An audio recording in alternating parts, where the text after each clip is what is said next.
Welcome to Mixed Messages, a show where each episode we discuss someone's personal mixed race experience.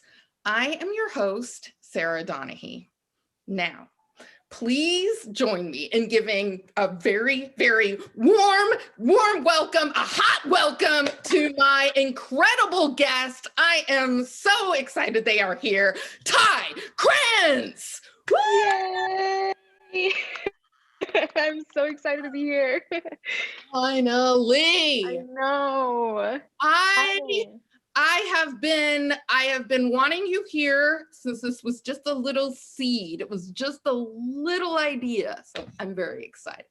I am super honored to be here and to be one of the people speaking on my mixed experience. It's like something that I don't really do as often, and I feel like I should. So I'm really excited for this opportunity. Good. Well, let's kick it off. Let's kick it off with a question that you may have been asked once or twice. Mm-hmm. What are you? I am human. My identity is very intersecting. So I am Ty Krantz. I'm 27 years old, non-binary, birther, healer, parent, friend, human, all around. I am mestisex. So in my culture, it's like mestiza or mestizo, but because I identify as non-binary, we kind of cancel the A and the O, and we just put a big X on the end. And so it's just like a gender neutral way of saying that I'm mixed, with, some form of Mexican indigenous lineage and like something else, something of like the colonizer European blood lineage as well. So they call us the mestisex, the light skin, the fifth race. There's so many different ways to call it. Yeah.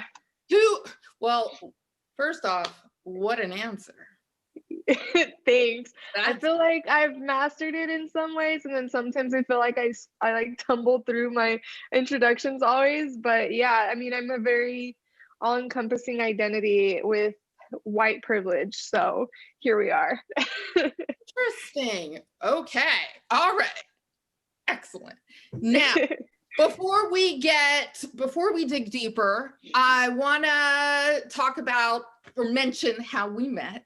Yes. We met last August via Zoom as well at the MTOB, or More Than One Box Festival, led and created by the Tan Tigress, Rebecca Henderson. Yeah. And yeah, we met on a panel, and I just kept wanting to go. And I know Rebecca kept saying, we have to talk. I must know more. And here you are finally. Finally. Where did you grow up? So I grew up in Denver, Colorado. I'm the first generation in the States. Through my mom's side and through my dad's side, they've been here for a while. But I grew up with my mom. So my mom's from Mexico. She's from Chihuahua, Mexico, and that's where my lineage stems from. Now, were you just with your mom, or do you have brothers and sisters? Yeah, so I have a younger sister, and I have a stepdad. We grew up in what is known as Montbello, Colorado. And back in the day, like when I was younger growing up in that area, like it was back then considered the hood, as they'd say. But it's honestly just a very diverse neighborhood, very intersecting neighborhood. There's from Black people to Mexican people to Asian people to all different types of cultures, and it's just not like the heart of Denver, where Denver is majority white and very privileged city, I'd like to say. My mom migrating here to the States and marrying also into a family that also migrated to the States from Mexico. So it was just a very diverse Mexican household. Knowing, just what my mom is, and like, seeing her brown skin and seeing my stepdad's brown skin, and like everyone around me is brown and beautiful. And, I'm here and I'm over here thinking at like 6 years old, 9 years old, 10, 11, 12 years old that I'm brown also. Yeah. I was about 22 when I recognized that I am actually white and privileged in like my presentation to the world, right? Like how people experience me, they see me as a white individual versus a Mexican versus a brown individual. And so that was like what really like just like shook me in so many ways. How do you know that people are seeing you as a white Yeah. individual? Yeah, I know that from many different perspectives. So, growing up, like we used to go out to like the mall or something with my cousins, and my cousins are brown, and you can see their melanin and their beauty, and that they're like diverse and cultured and all this. And I'd see like store reps, or store people like following them around, but then like they wouldn't follow me around. I got away with a lot more than they did. um I there was this time where I was like super scared, and I have this like memory when we were driving home and it was late and we were in El Paso, and my brown cousin and my sister and we got pulled over by cops because one of the lights was out, and we were young. My sister and I were young, Uh-huh. and my I call him my brother, but he's like a cousin. And so he he's brown, he's darker, and he's also older, and he's a man, and he's a bald head, he's tatted up, and like you're like you can very much judge that book based off of like what people perceive people with tattoos and who are brown to be, right? And I was like, God damn, we're about to get pulled over. And it was just like this whole ordeal. It was so scary, very terrifying. And he got handcuffed and like taken out of the car, and they were just so aggressive to him and everything. And when I stepped in, and I'm young, but I'm not young enough, like I'm not super young. I knew like my rights and his rights and all of this, and I like intervened and I got involved, and they finally let him go. But he couldn't drive the car. I had to drive the car, even though I didn't have license yet. Like I wasn't legally supposed to drive. They had me drive the car. They said that they wanted to see me leave and not him. Like he had to sit in the back seat, and he didn't have any criminal record. He didn't have any warrants, nothing out for him. And I was just like, this is interesting considering I'm legally not allowed to drive, but it's El Paso and people are weird. So like I drove and everything, and we got out safe, but it was just a very like escalated thing for no reason, and he got into more trouble than I did. I was able to de-escalate the situation versus like just their assumption of his brown skin and identity, presentation. So those are like a few ways of how I know that I definitely have privilege in my skin regardless of my like race identity. Yeah. I recognize that I'm able to get away with a lot more. And yeah, like it's also been like an interesting play of like trying to not be like the savior either, because like that's real. And I growing up mixed, it's true, like I do have white in me also, and I do have Mexican in me. So it's like finding that balance. It's very real. Mm-hmm. And to go back, it's scary to think what could have happened to your cousin had you not been there. Right. And I want to know, is your sister brown? Browner? No. Like okay, your sister is light. Like So I'm actually darker in complexion than she is. okay. Yeah. So she's the lighter skin. She's white. She's white, rosy white. Oh, okay. All right. Yeah. And how much younger is she? We're 3 years apart. Okay. And have you talked about this with her? We talk about it a lot. It's interesting the way she experiences race and the way I experience it. It's interesting that even between the two of us, she holds so much more privilege than I do. And so it's like it's a very interesting dynamic. She walks the world white, and she doesn't really like worry about, having racist comments or anything like that, because she passes. And she's actually super close to my mom, and my mom recently just quit her teaching job because my mom's brown, and she taught at an all-white Catholic school, and they kept calling her a beaner and to go back to where she came from and all this BS. And my sister was like there to comfort her and like so angry and furious, you know, as was I. And we're glad that she's safe and everything, but it's still like, you know, my sister doesn't experience that. Mhm.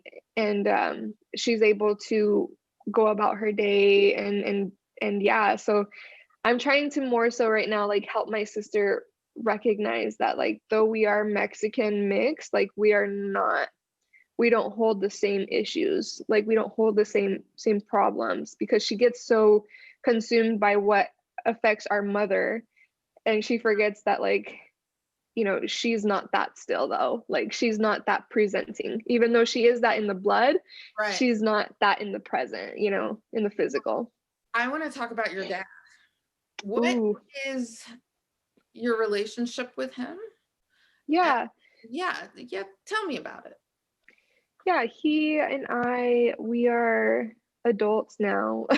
So we're healing our relationship. But if you were to ask me back then, I'd say, you know, I don't like the guy. He's not a good guy. He left us at a very young age. He is your stereotypical cis hetero white male identifying conservative Trump supporter. His way is the right way and the only way, no other way. With me existing in my identity, it's always been this thing of like, and how do we even explain it, right? It's just like, oh, my children speak Spanish and they use us as like a weapon for that and like encourage it. But like when we're in the house and we're like speaking Spanish to our abuelita because we're speaking to her, because she called, he's like, speak English. You know, it's just like, Yeah. makes my skin itch. My dad says like very unnecessary things like, oh yeah, our Mexican neighbors, you know, our Mexican neighbors are Spanish speaking. And I'm just like, why can't you just say our neighbors? Yeah. Like, you know, like, I don't, and you Yeah. don't go and tell me like your white neighbor, because he has a white neighbor on the other side. I'm like, you don't come over here and tell me, oh yeah, our white neighbors did this and this and this. You call them by their names. Is it because you can't pronounce their names, or is it because you take pride in having Mexican neighbors to show that like you're all inclusive? Like, and I try to get him to see that, you know. And Mhm. there's this like other conversation too that we had around like his wife's family bought this house in Massachusetts, and like to prove that they're not homophobic, like their neighbors are gay also. And like she told me this whole story and I was just cringing. I was just like, oh my gosh, this is not what I want to be a part of.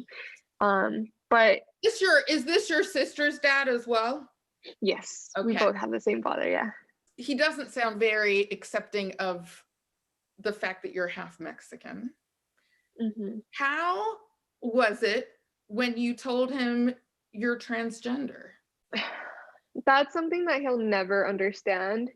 I visited him and he made me cry because I kept telling him, I'm like, your name is Joseph, and you ask everyone to call you Joe. Mhm. My dead name is Tyler, Tyler Marie. That's my full name, Tyler Marie. And I just want to be called Ty. And I'm not your daughter, I'm your child. Mhm. And like, it's all about just changing your words. Like, I'm your child. I'm not she, her, but I'm them, because you don't assume.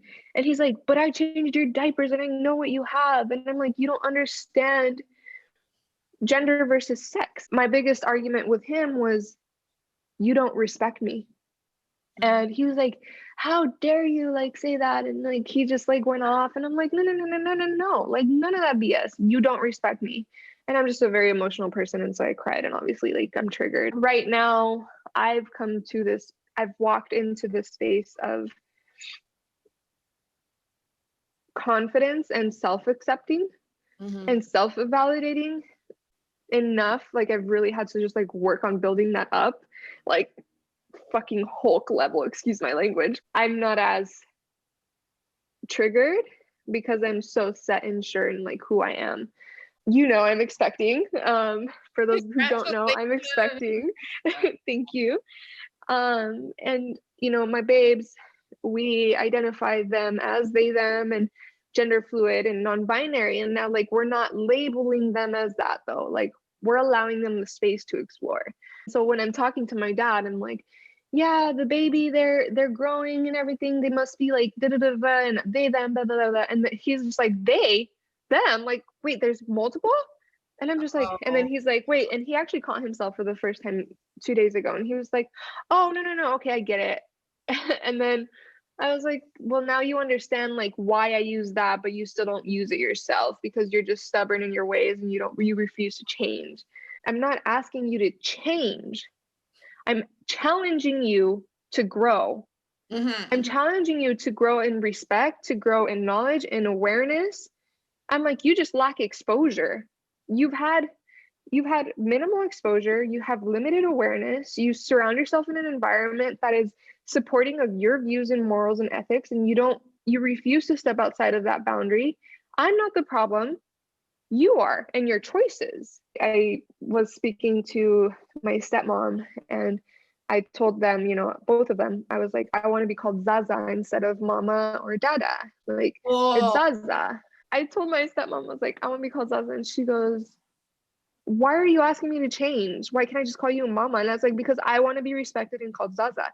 And she's like, it's just going to be really hard. And I was like, why? And she goes, okay, no. Okay, all right. Sorry. She's a white lady born and raised in Massachusetts, Boston, Massachusetts. Okay. And she goes, in my language, Zaza means dirty kids filled with fleas. What? What? I was like, I don't even know what to say, Ty. I didn't even know what to say. I like literally had to put the dishes down, and I was like, what other language do you speak? I know. Yeah. I told her. Yeah. I was like, you speak one, English. You speak the language of the colonizer. I'm like, I don't know what to say right now, but Zaza does definitely not mean that. I'm like, we could look it up. Yes. Yeah. What, in your special like white woman language? Like what is this? No, I don't even know it. I don't know, Ty. That is the most ridiculous excuse it was ever literally just a simple thing. And it's woof.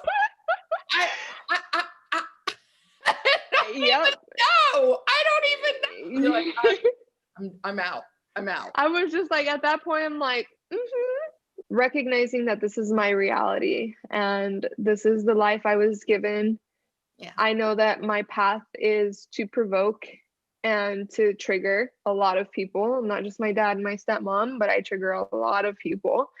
And to continuously do that unapologetically, courageously, and fearlessly, even if my voice shakes, if there's someone who's Black and has similar identities, who I will give them the microphone, because like, you know, I just don't want to take that kind of like platform, and I want that representation to be acknowledged, you know, like especially within like the Mexican culture, there's just so much of like the white passing skin privilege that's going around, and like, you know, we're like the lighter skins are being commercialized, are being published, and they're being viewed as Mexican, and they have green eyes and light skin and blonde hair, and they're being viewed as Mexican because, yeah, sure enough, like that's probably where their origins are from, but like their ancestors might come from Europe still, and the colonizers still were colonizing Mexico. And so for me, being able to acknowledge that like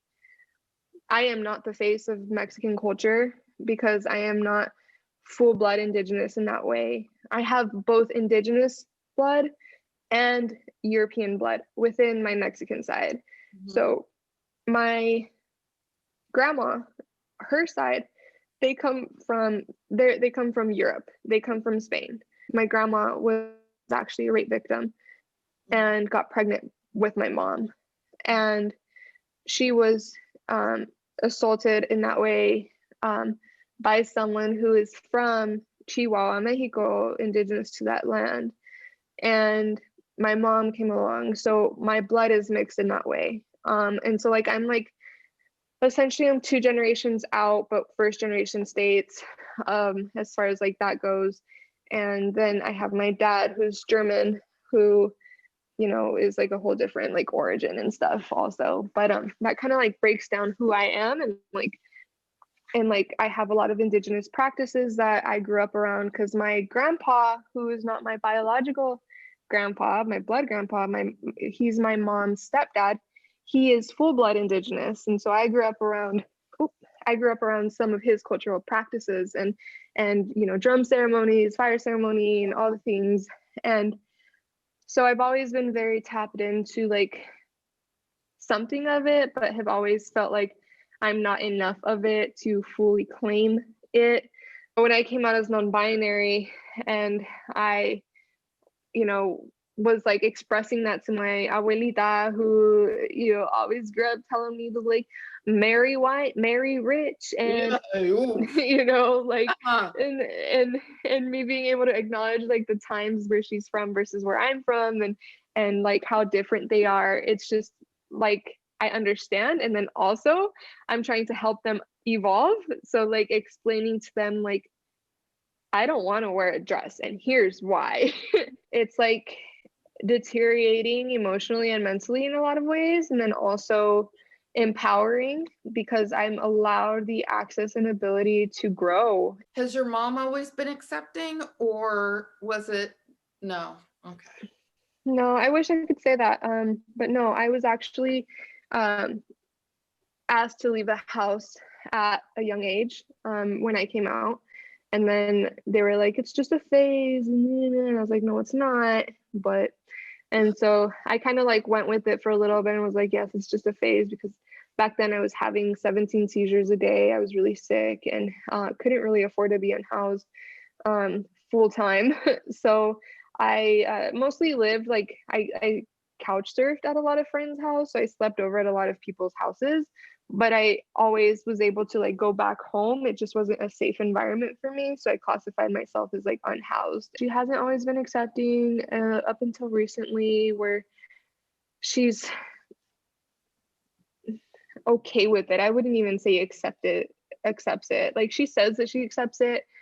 I don't believe it yet. I'm still working on that perspective. Um, Especially because like there's times where she's just like, you know, embarrassed. Like she'll be in the state, like when I was living in Colorado, right? She'd be in the state because a lot of our family is there. She'd be in the state visiting, and she would never hit me up. And then I'd find out through someone else, like through a cousin or something, and I'd hit her up and, hey, do you want to go get coffee or something? And she'd be like, the first time she like slipped a little bit, and she was like, yeah, I'll just tell my husband that I'm gonna go grocery shopping and I'll meet with you.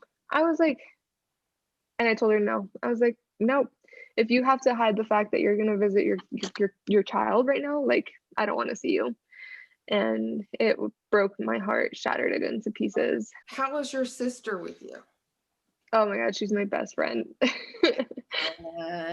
She's my best friend. When it comes to your sister and your mom, and your sister and your stepdad, and your sister and your dad, are the relationships similar, or is it completely different? No, it's not. Completely different. She's the kid of their dreams, is what I call her. I'm like, you're the kid of their dreams. You're the cis hetero female identifying kid who has a job, is living their life, is following, you know, college and all that stuff. Like they helped you get a car, they helped you get your first apartment, they helped you all of this. I'm like, I had none of that. Do you think part of your parents' preference comes from the fact that she's light? I think within my family, because we're such a varying range of color. There's literally light skin, blue eyes, to dark skin, and like it's just so I don't want to say that we don't see color, but like I want to say that we don't see the color in each other sometimes within, like when we're around each other, but like we're able to acknowledge who's privileged and who's not. In our case, it's more like the sexual orientation and gender identity, because she's not complicated. I am. I remember back on the panel Mm-hmm. at MTOB, there were, I think, 6 of us, 8 of us, something like that. But I do remember you were the only one that wasn't mixed with Black. Mm-hmm. Yes. It's a 2-part. How did that feel? Mm-hmm. And do you feel like there is a hierarchy within mixed race identities? I felt completely comfortable. I felt like this is my space to listen, and like I am confident in my identity. And so if I feel some kind of way, I can speak up around it also and like share that and feel seen and respected as well. And yeah, like I will always take a pause regardless of my identity, because it's like colorism, it plays it plays a role. And so I look at colorism a lot as well, and just being like, okay, where's my privilege in the color? It's like not about race right now, it's about color and like presentation, you know, like the whole like cop situation, police situation, and all that stuff too. Like I take that into consideration as well. I think within the mixed race community, it's colorism at the same time, right? Like, I mean, would you agree? Because Yeah, absolutely. I would agree with that. I think that people often, when people say I'm mixed race, people often assume you're Black and white. I think in the United States, when you say you're mixed, it's usually automatically assumed that you're mixed with Black and white, as you stated. Yes, I agree with that. I think like if I'm in Mexico and I were to say that I'm mestisex, a lot of people would just know what the fuck I am. It's just so interesting, this whole like, it's being mixed. I'm just like, honestly, I just want to be able to be in the Mexican community and be seen as Mexican also, and also be like within, I just want to be in the communities that I belong in and like not need to explain myself. Like, I'm like, it's so cool for people to be able to say that they're like Black. Yeah. Be able to say they're Mexican, and that's it. I take a lot of pride in my mixed identity, and like, no, don't get me started when it comes to like, okay, so you're Mexican, oh, so you're Hispanic, right? Because you know that's like the fucking colonized, all encompassing, because everyone's so lazy to understand the different cultures within what Hispanic actually is. But they're like, okay, so from where, like what part are you, like from Honduras? Are you from Mexico? Are you from Costa Rica? Are you from, you know, Spain? Are you from, there's just so much to it also. And so then like when you're amongst your people, you're not really amongst your people, because there's like, even though we all speak similar dialects, like there's still like different people within that. And so just like having to really break it down of like where our culture and our lineage stems from. And like that's why, you know, like I just tell them like straight up, like my family is from Chihuahua, Mexico, and then they're like, oh, okay, I know what kind you are. Identity is so complex and so individual. A few months ago, my sister said something along these lines. Where is your, now it wasn't where is your white pride, but it was something like that. It was like, where are you? Why aren't you acknowledging your whiteness? And I'm like, why? You know, Yeah. I have Black pride. I have pride at being mixed, but no, I mean, what do you want? I mean, I love my mom. I love my white family, but yeah, what do you want? Like, what do you, yeah, that's a struggle. it really is. Damn, I like can relate so deeply to that. Yeah. And that is something that I, you know, I'm a part of like some circles that I've been a part of some like circles with mixed identities, and we talk about this stuff, and you know, I'm just like, I'm over here just trying to heal a side of me that I feel a lot more urgently needs healing, and not acknowledge and not pay attention really to this other side. But then I'm like, but that is a very privileged thing to say. Like, I get to choose. Wow. Now that's interesting. Now that is interesting because we do get to choose, but we also don't. Yeah. Because like you said before, you can't say I'm Mexican, boom, I'm out. Yeah. Yeah. I know you get it. And like when you're trying to sit here and explain it so that like the world outside of us right now gets it too. It's like you get it if you're mixed. Yeah. Well, yeah. Like, and also, what exactly am I going to take pride that one side enslaved my other side? Like what exactly?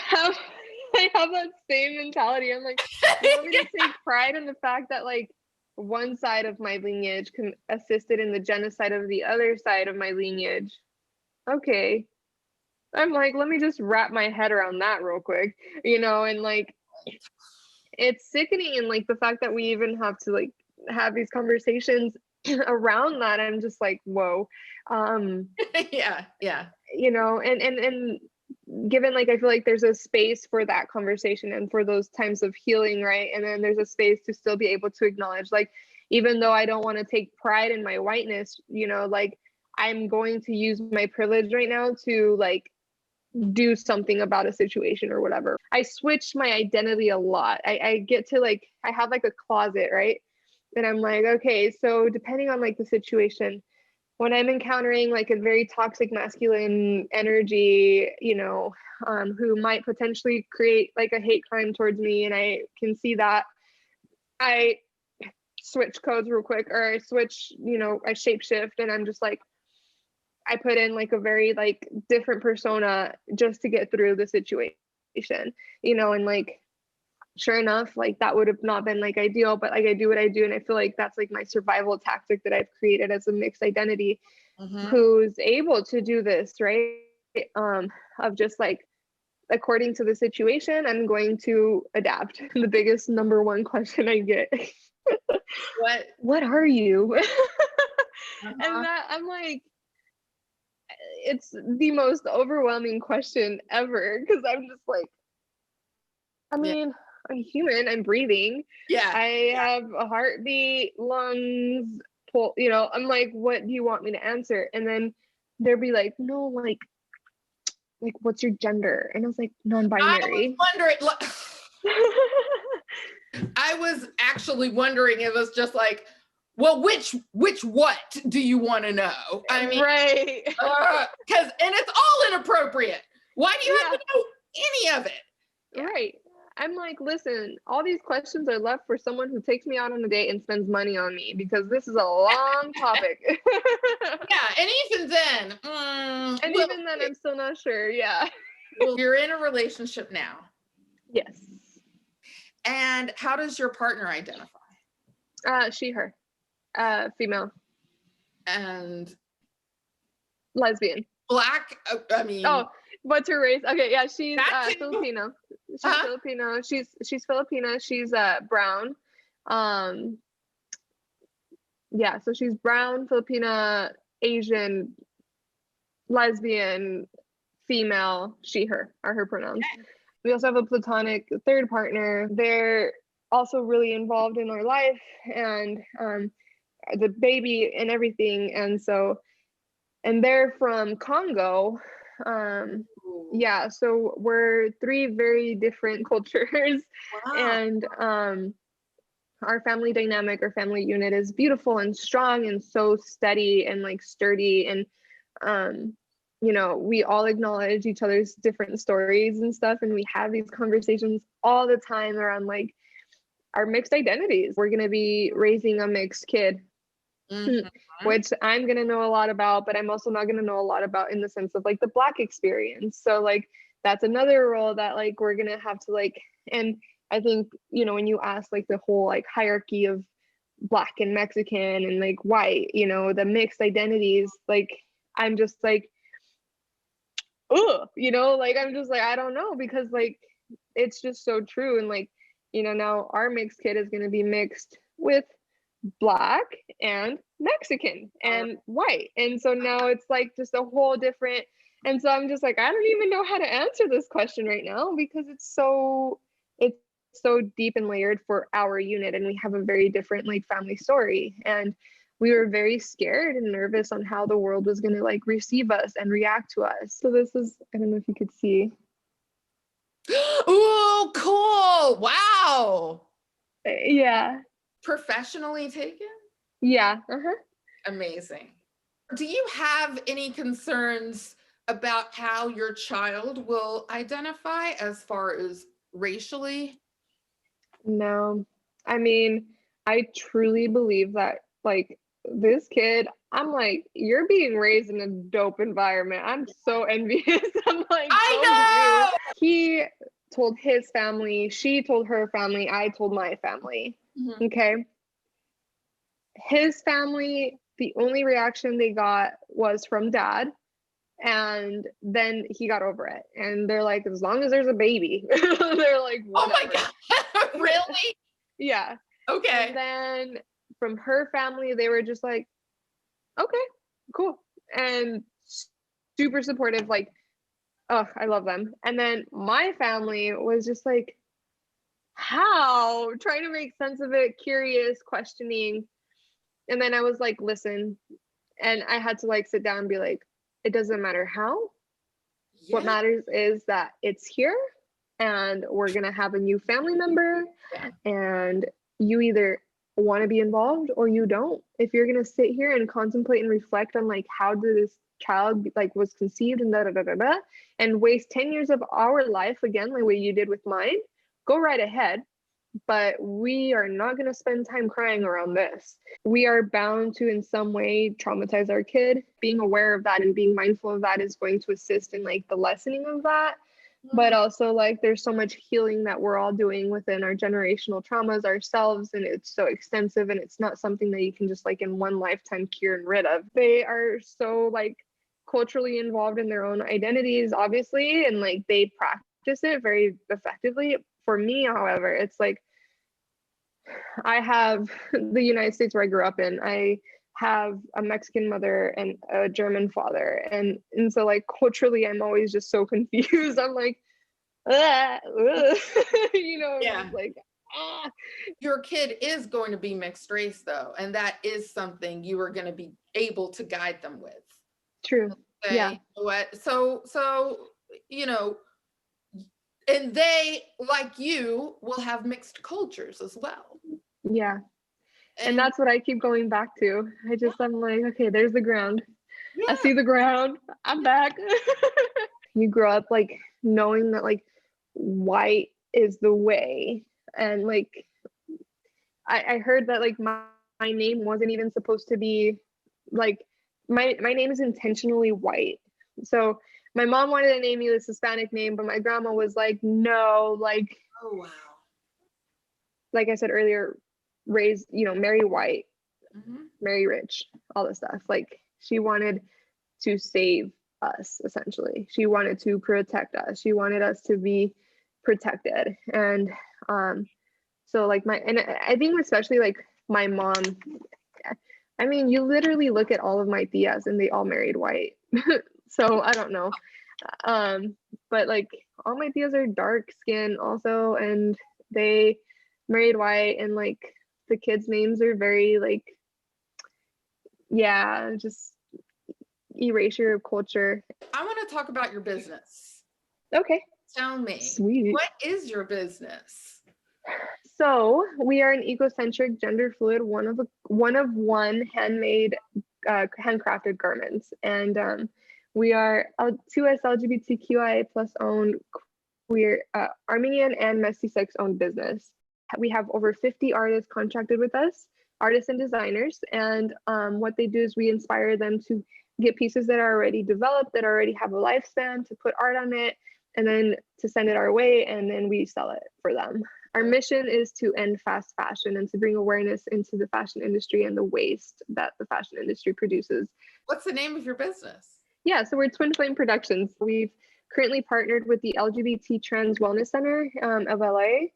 We're currently working on a partnership with In the Making LA as well, which is essentially a beautiful 501c3 nonprofit organization where they work on like donation-based clothes as well. They have a boutique, and then they do a lot of youth programs and community awareness, community support, community development programs as well. Just continuously working on uplifting, smaller platforms so that we can all grow together and build a better community, one that we all envision. Are there any last words, thoughts, anything you want to leave people with? Keep it real, be honest and truthful to yourself, and honor yourself. Like, honor your rest, honor your work, honor your hard work, honor your tears, honor your joy, honor your anger. um just don't lie to yourself. I think that's like the final like drop of advice that I want to give. To make sure that you are always asking for someone's proper pronouns. Never assume someone's identity. Make sure you're always curious about someone, and also respectful.